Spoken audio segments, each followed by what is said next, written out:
G'day, this is Adam. Today I'd like to review a new harp I just bought, the Esabelle harp from Stoney End Music. Now a few of you might be wondering what I need with another harp. I already had three, this is the fourth harp. I try and explain to people that it's like you might have a bicycle, a motorbike, a four-wheel drive, caravan. They all do different things. You don't take the four-wheel drive down to the corner store. If you can walk there, or take the push bike. In the case of this particular instrument, it's a cross-strung harp, which is actually a very ancient system of organising things. But what you have is on one side you have what traditionally are the black notes on a piano keyboard, and on the other side the white ones.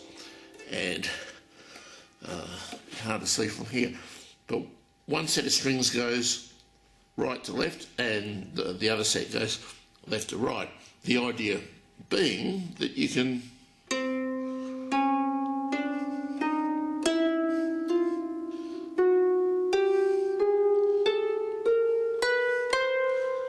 have access to all 12 notes.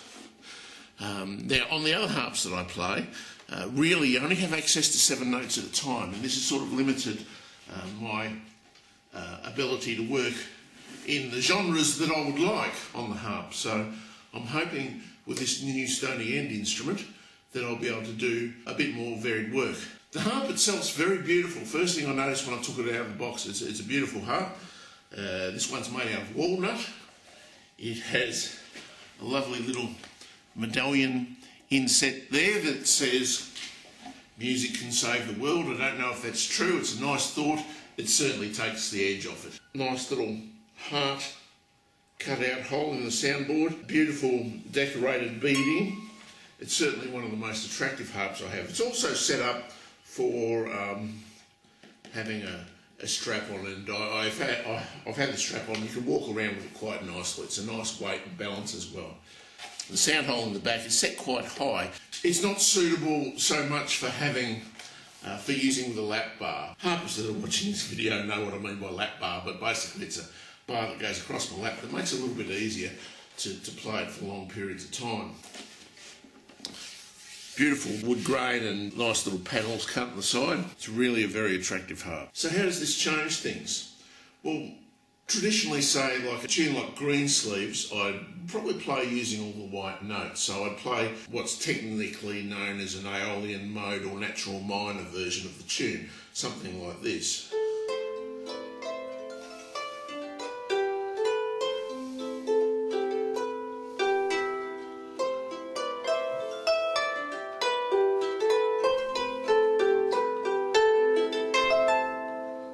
Which is quite pleasant. With the Esabelle harp though, what you can do is you can get all your sharps and flats in. So to do that, with the left hand, so if you're playing an F, you have to raise it to play the F sharp, because the second lot of strings are up there. If you're playing that with the right hand, an F, you have to lower it to play the F sharp. It's a bit tricky, but I'm getting used to it quicker than I thought I would. So if you take Greensleeves again, I would go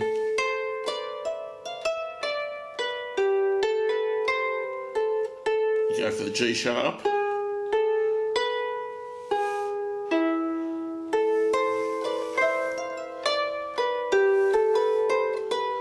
G sharp, F sharp, G sharp.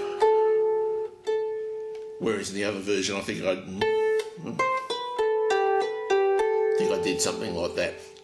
Bit of a cheap workaround. Actually, funnily enough, the first version of Greensleeves I played you was probably more how it would have sounded a few hundred years ago anyway, because they just played in the singular modes. So to put that together, the whole thing would be something like...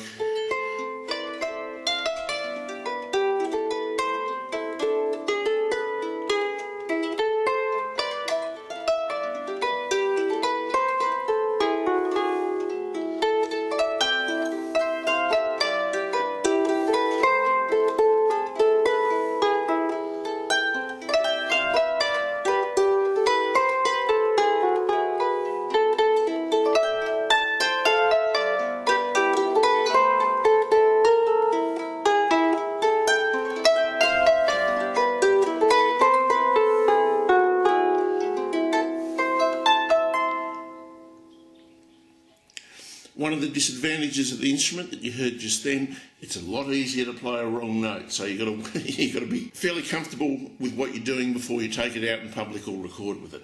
Another one of the differences between this and the harps that I'm used to playing is that the spacing's a little bit wider. I can still reach a tenth, which is probably all that I need for the sort of music that I play, but it's just a stretch. It takes a little bit getting used to. The other thing, and I think this has something to do with the fact that you've got two sets of strings going into the soundboard, is to get the type of tone that I would like, you need to just go a little bit harder with the strings, so you get that. The actual tension of the strings itself doesn't feel any tighter than what I'm used to. Well, I suppose it makes sense. There's less surface of the soundboard that can vibrate if there's two sets of strings going through. Thanks, Stoney End. Give it a thumbs up and 5 stars. Hopefully you'll be getting some new tunes on this soon.